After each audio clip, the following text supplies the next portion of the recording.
pitia, ila kuna kitu kimoja kakiweka shekhe hapa chini, kakiita tanbih. Yani mtu achukue katika akili yake hiyo aweke, kutokana na masomo tuliyojifunza kwenye haya zilizopita za mauaji ya makusudi na ya bahati mbaya, na masala ya kuwaweka watu katika utumwa yalivyochukua nafasi kwenye fidia au kafara ya kosa la mauaji. Lengo la Uislamu ni kwamba kuondosha utumwa. Utumwa si kitu kizuri. Kwa hiyo adhabu nyingi kama hizi, mtu kala mchana mwezi wa Ramadhani anaambiwa ache huru mtumwa, kaua kama hivyo kwa bahati mbaya, acha huru mtumwa. Ilikuwa ni njia ambayo inapunguza huu utumwa katika jamii ya watu binadamu. Kwa hiyo Sheikh katuwekea hii tanbihi, kuna kitu cha kujifunza. Kasema amara taala fil qatl al khata'i, Allah mtukufu ameamrisha kwenye kesi ya mauaji ya bahati mbaya, mauaji ya kutokukusudia, ameamrisha Allah katika adabu ya kosa hilo bi'itaqi raqabatin mu'minatin, kuacha huru mtumwa Muislamu. Huyu Muislamu alafu atakuwaje mtumwa wa mtu? Kwa hiyo aachwe huru mtumwa Muislamu.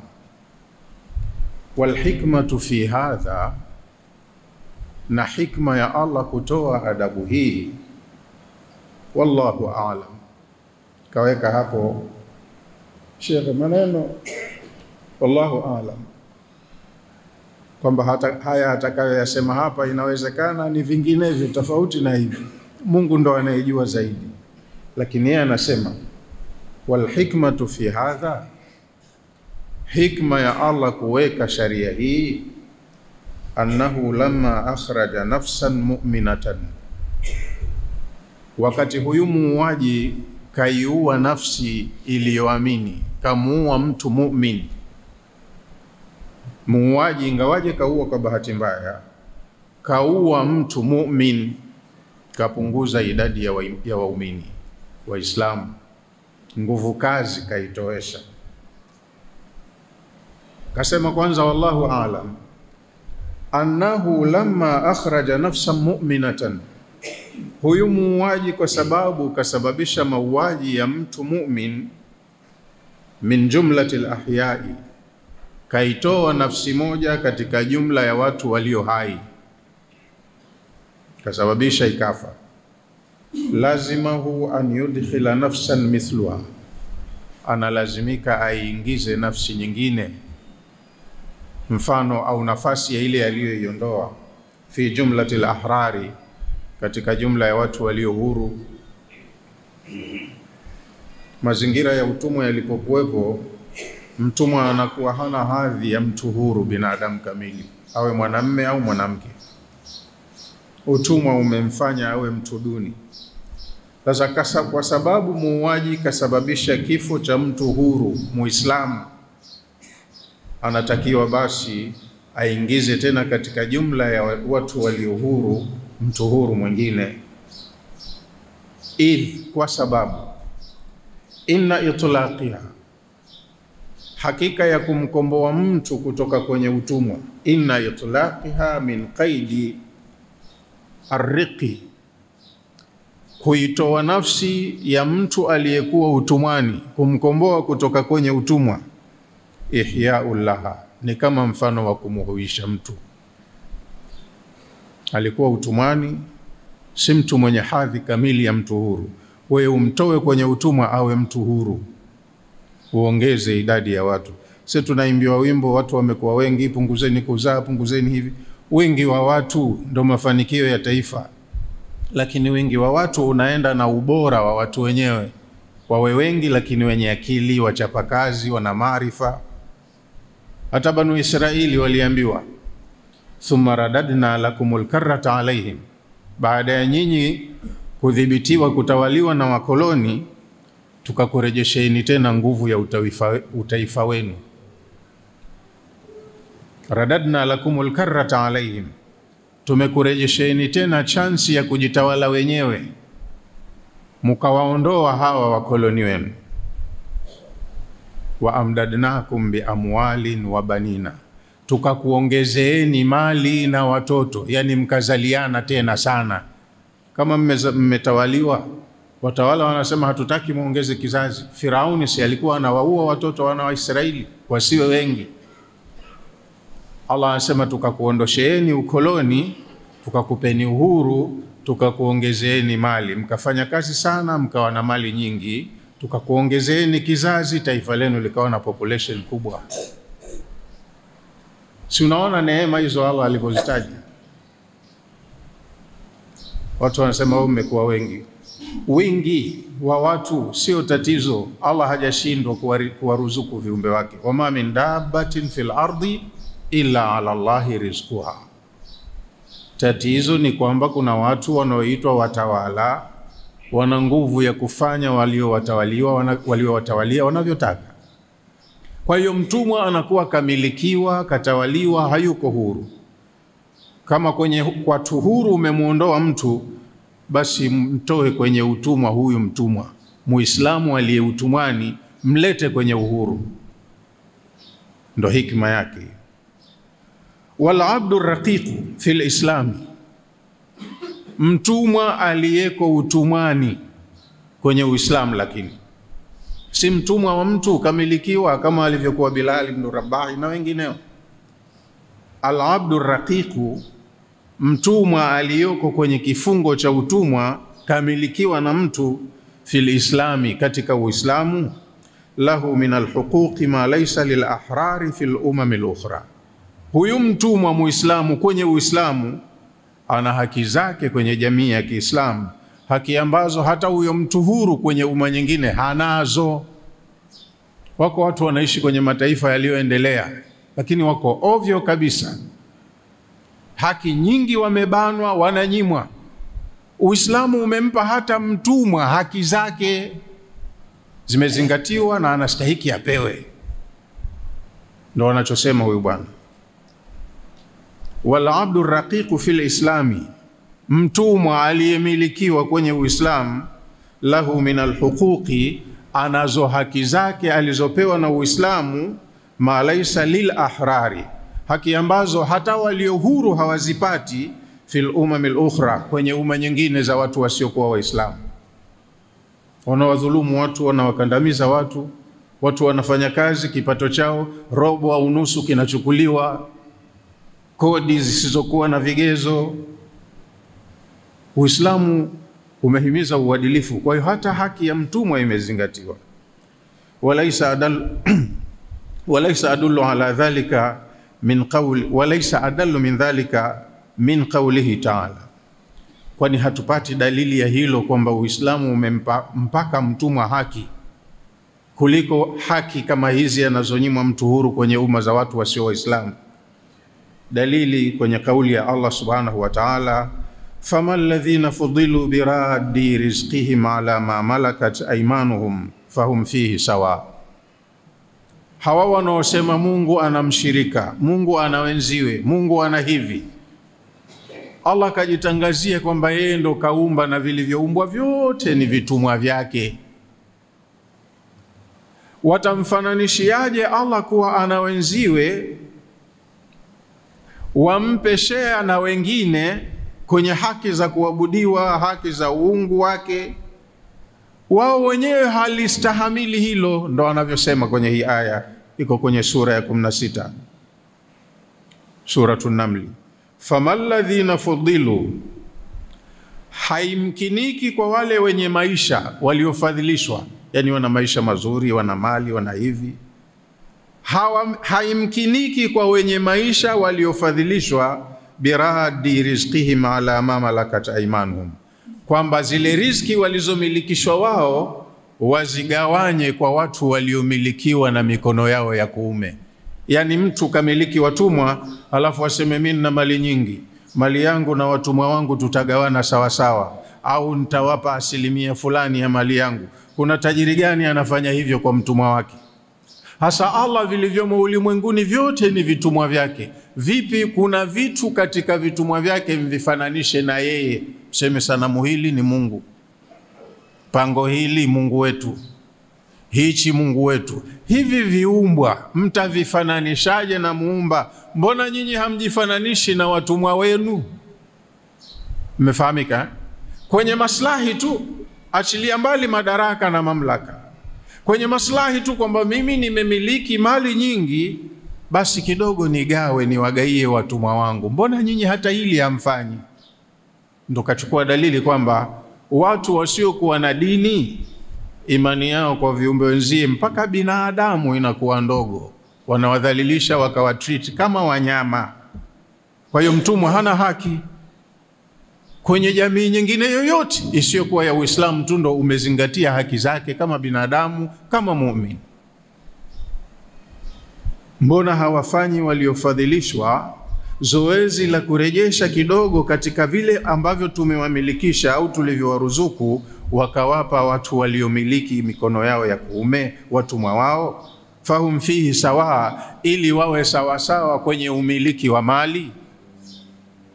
Hawafanyi hivyo. Kwa nini wachukue hisa za Allah wazigawe ovyo kwa viumbe wake, waseme na huyu Mungu na huyu Mungu na huyu Mungu? Mbona wao hawakubali? Wa qawluhu sallallahu alayhi wasallama fi maradhihi alladhi mata fihi. Dalili nyingine ya kwamba mtumwa katika Uislamu ana haki na anathaminiwa ni kauli ya Mtume sallallahu alayhi wasallam aliyoitoa kwenye maradhi ambayo ndiyo aliyokufia. Yale maradhi ambayo ndo sababu ya mauti yake, Mtume bado alikuwa anazingatia maslahi ya umma wake, haki za watu. Kwa hiyo kasema maneno na saha zake zipo mpaka leo. Wakati anataka kuaga dunia, anawahusia waliokuwepo wafikishe wasia huo kwa wengineo, na sisi ndo tunausoma hapa. Yuko kwenye maradhi Mtume, lakini anasema as-sala, as-sala, enyi umma wangu msidharau sala. Allah Allah, sala sala sala, hifadhini sala. Wama malakat aymanukum, na muangalie haki za wale ambao wamemilikiwa na mikono yenu ya kuume, watumwa wenu. Hifadhini sala na mjue haki za watumwa, watu waliomilikiwa na mikono yenu ya kuume. La tukallifuhum, hawa watumwa wenu musiwakalifishe, ma la yutiqun, kazi zilizo nje ya uwezo wao. Useme huyu mtumwa wangu lazima atafanya hii. Usimpe kazi ambayo una hakika hii binadamu haiwezi. Wewe mwenyewe inakushinda, lakini kwa sababu tu cha sababu ya kigezo huyu mtumwa, tena hata akifa basi. Msifanye hivyo. Sasa huyu kiongozi yuko kwenye maradhi ambayo yaliyomtoa duniani, anahusia wasia kama huo. Msidharau sala zenu ambayo ni mahusiano baina yenu na muumba wenu, na kuweni waadilifu mpaka kwa watumwa wenu, watendeni haki. Ustaarabu mwingine, utamaduni mwingine wa taifa gani ulozingatia haya kama si Uislamu peke yake? Amemaliza kusema Sheikh, wa man yatali ala muamalati az-zanuj, mtu anayeweza kuona muamala wa hawa wanaoitwa niggers, watumwa waliokuwa wa zamani wa Afrika walioko nchi za Ulaya, fi Amerika, kama Marekani kwa mfano. Wale watu weusi walioko Marekani, kama unaona maisha yao na jinsi wanavyokuwa treated, wanavyodili nao, yatadhihu lahu jaliyan, anayeona maisha ya Waafrika walioko Marekani itamuia wazi hoja yetu. Iko wazi, haitaki utafiti. Sihhata ma naqulu, ataona wazi wazi usahihi wa tunachokisema. Yani kuna mauaji tu ya kiholela holela, wanadharauliwa, wanadhulumiwa, na wakati ni raia. Sasa hivi hakuna utumwa wanavyosema, lakini hamumpi zile haki zake za kiraia, bado wanabaguliwa. Ukitizama maisha ya wale watu, haswa kwenye taifa la Amerika, utaona wazi hichi tunachokisema. Wa hiya al-umamul gharbiyya, angalia na hizi jamii za watu wa magharibi, nchi za magharibi zote, tahrumu istihraqi al-abid, wanaharamisha kuwatia watu utumwani. Wanasema hakuna kufanya mtu mtumwa. Fi hini annaha tastariq al-ahrar, wao wanalaani, wanapiga vita utumwa wanavyosema nchi za magharibi, lakini wao wanawatia utumwani mataifa, makabila, nchi mbalimbali. Wao wanafanya hilo jambo. Watahrimu istihraq al-afradi, wanaharamisha kumtia utumwani mtu mmoja mmoja, yani mtu kumiliki mtumwa. Wanasema hili dunia haikubali sasa hivi, lakini wao kama mataifa. Tastariqu aljamaati, wanawatia utumwani watu wengi, makundi ya watu wanawatia utumwani.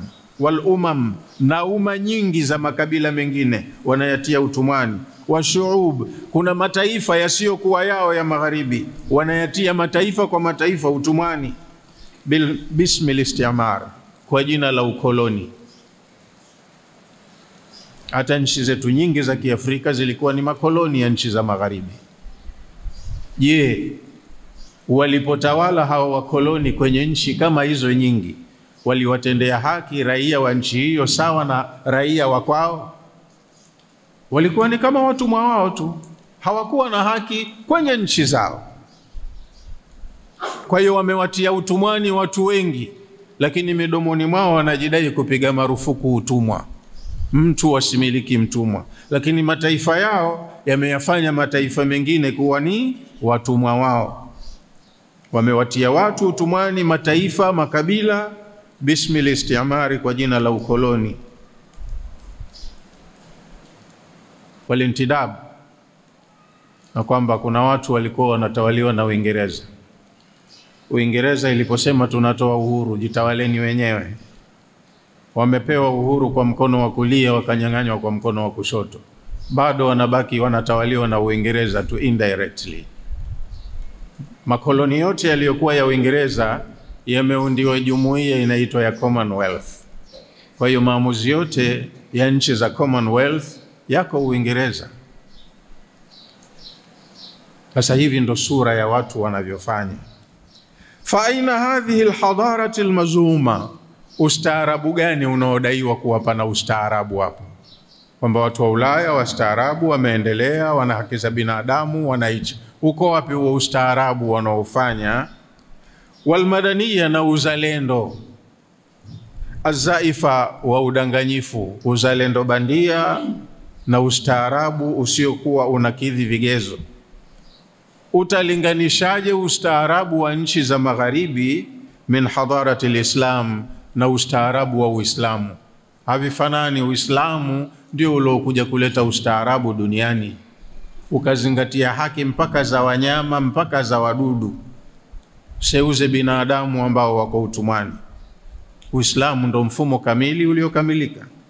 Kwa hiyo Uislamu ndo ulioleta ustaarabu, na Uislamu ndio uliozingatia almadaniya, uzalendo wa watu, as-sadiqa, uliokuwa wa kweli kabisa.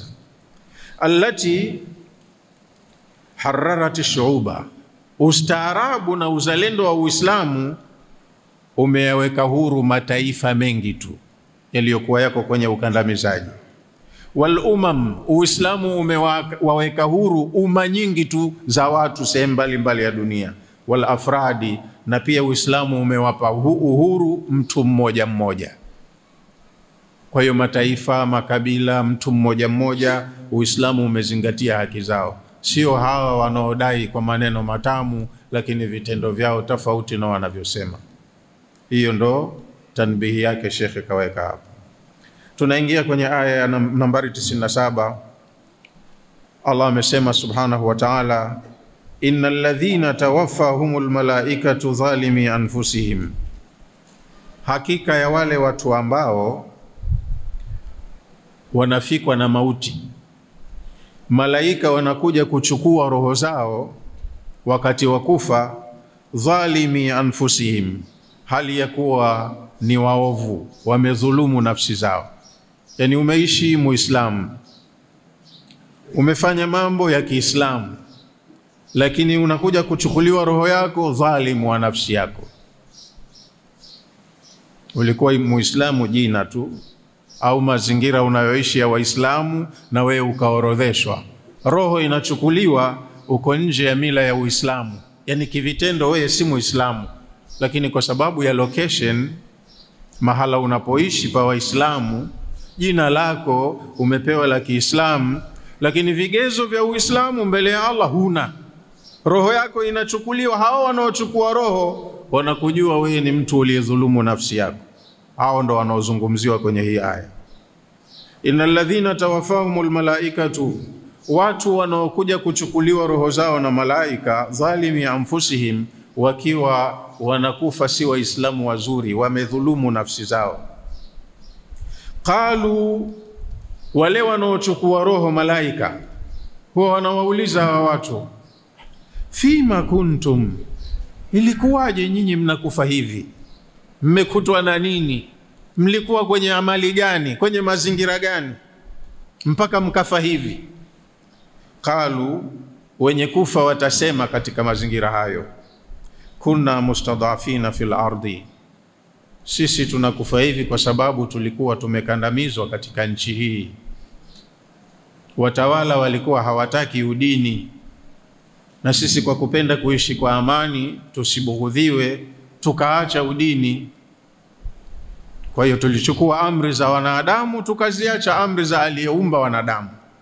Kunna mustadhafina fil ardi, sisi tulikuwa ni raia, tunafata amri za mamlaka, sisi watawaliwa tu. Roho ndo inachukuliwa, hana muda tena, anaulizwa ilikuwaje, mbona hivi matokeo yanakuwa mabaya? Anasema mimi nilikuwa ninatawaliwa. Watawala hivi ndo walivyotaka niishi, na yeye akawakubalia. Mpaka muda unaisha, anakufa, kafa kwa kuabudu watawala, hakumwabudu aliyewaumba watawala. Qalu, wale malaika bado watamuuliza, japokuwa ndo roho inachukuliwa, watamuuliza huyu mtu, alam takun ardullahi wasi'atan, kwani kama hapa ulipoishi ulikuwa unakandamizwa, hii ardhi ya Allah si ilikuwa pana tu, ina eneo la kutosha? Si ungehama hapa unapokandamizwa, huruhusiwi kuabudu, ukenda kuna kuruhusiwa kuabudu? Mbona unakufa umejidhulumu? Alam takun ardullahi wasi'atan, kwani ardhi ya Allah si pana tu, si ilikuwa na eneo la kutosha? Hapa ulipopigwa marufuku kuswali, kuvaa nguo, kufanya hivi, kumtaja Mungu wa kweli, si ungehama ukahamia kwingine kwenye ardhi ya Allah ambapo ungekuwa na uhuru wa kufanya ibada zako? Alam takun ardullahi wasi'atan fatuhajiru fiha, ardhi ya Allah kwani si ilikuwa na eneo la kutosha? Muhame mahala pasipo na uhuru, muhamie kunako uhuru wa kuabudu. Kwa hiyo kuna watu katika sisi huwa tunafikwa na mazingira kama haya. Unachukuliwa na mazingira, unaishi kwa mujibu wanavyoishi watu, ili upate salama yako, nafuu yako, usemwe vizuri, usifiwe, watu wakusifu. Yule Muislamu poa. Ukawa Muislamu unayempwekesha Allah, utaitwa Muislamu mkorofi, siasa kali, mdini na mambo mengine. Sasa ukiyakataa hayo, inabidi uridhie wanavyotaka watu. Lakini siku ya kufa, hata malaika wanaochukua roho watakushangaa, kwambia ilikuwaje ukawa hivi? Mimi nilikuwa natawaliwa, na watawala hapa hawakuwa wakataka mambo hayo ya kumwabudu Mungu mmoja peke yake, na wao lazima walitaka waabudiwe. Alam takun ardullahi wasi'atan fatuhajiru fiha, kwani ardhi ya Allah si ilikuwa pana, ina eneo la kutosha? Si mngelihama mkahamia pahala ambapo mnaweza kufanya ibada? Faulaika, watu wanaokufa hivi, watu ambao wanaishia mwisho kama huu, ma'wahum jahannam, mafikio yao ni moto wa jahannam. Waislamu walikuwa, lakini hawakuwa na nafasi ya kuabudu kwa sababu wanawaheshimu, wanawapenda, wanawatii watawala wao. Lakini hawampendi, hawamuheshimu na hawamuabudu muumba wao. Faulaika ma'wahum jahannam, Watu kama hawa mafikio yao huko wanakokwenda ni moto wa Jahannam. Wasaat masira, na ni mafikio mabaya sana mtu